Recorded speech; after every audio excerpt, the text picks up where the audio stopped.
ये देखिए पंक्ति वाला सीटिंग अरेंजमेंट है। इसमें क्या लिखा है, L, P, Q, R, S और T उत्तर की ओर मुँह करके सीधी लाइन में बैठे हैं। Q T के बाएं को चौथे स्थान पर बैठा है और Q लाइन के अंतिम छोर पर नहीं बैठा है। R Q का निकटतम पड़ोसी नहीं है। R और T के बीच में केवल एक व्यक्ति बैठा है। न तो S न ही L लाइन के अंतिम छोर पर बैठे हैं। L Q का निकटतम पड़ोसी नहीं है। तो ऐसे क्वेश्चन को सॉल्व करने के लिए सबसे पहले हमें दिशा का ज्ञान होना चाहिए।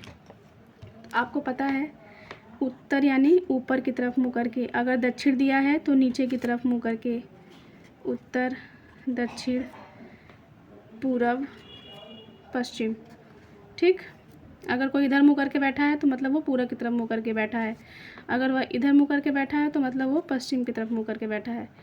तो इसमें दिया है कि सारे उत्तर की तरफ मुँह करके बैठे हैं, मतलब सबका फेस जो है सीधी लाइन में बैठे हैं, लेकिन सबका फेस ऊपर के साइड है। तो हम दो ऑप्शन लेके चलेंगे। ठीक, अब सबसे पहले हम स्ट्रक्चर बना लेंगे। तो क्या लिखा है कि Q T के बाएं को चौथे स्थान पे है। Q T के बाएं को 1 2 3 चौथे स्थान पे है। और क्या लिखा है कि Q लाइन के अंतिम छोर पर नहीं बैठा है, मतलब Q के अगल बगल एक या दो व्यक्ति बैठे ही बैठे हैं, लेकिन सिर्फ 6 ही व्यक्ति हैं।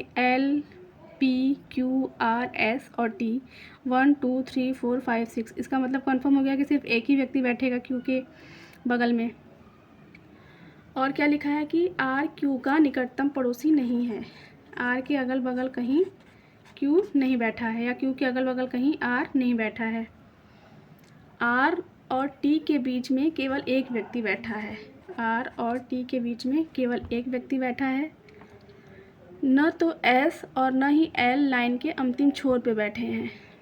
न तो S और न ही L अंतिम में नहीं बैठे हैं।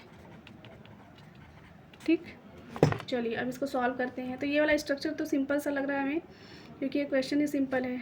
तो हम बना लेंगे T 1 2 3 बाएँ हैं, 1 2 3, फिर Q, फिर यहाँ कोई व्यक्ति, फिर यही T यहाँ पे 1 2 3, फिर यहाँ Q, फिर यहाँ कोई व्यक्ति। अब क्या लिखा है कि Q के अगल बगल कहीं R नहीं बैठेगा।